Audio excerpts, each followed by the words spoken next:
గోదావరి ఎగువ ప్రాంతంలో కురిసిన భారీ వర్షానికి మళ్లీ గోదావరి నది ఉగ్రరూపం దాల్చుతోంది. తెలంగాణ మహారాష్ట్ర సరిహద్దులో కందకుర్తి వద్ద ఉన్న త్రివేణి సంగమం వంతెనపై నుండి ప్రవహిస్తుంది.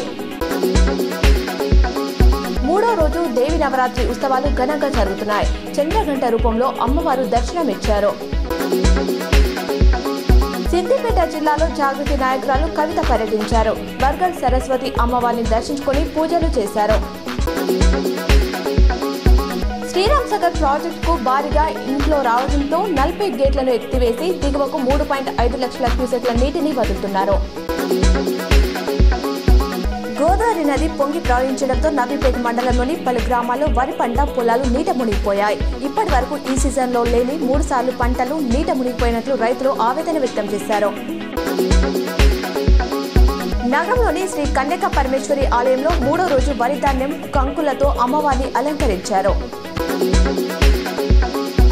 గ్రూప్ 1 అప్పీళ్లను హైకోర్టులో నేడు విచారిస్తున్నారు.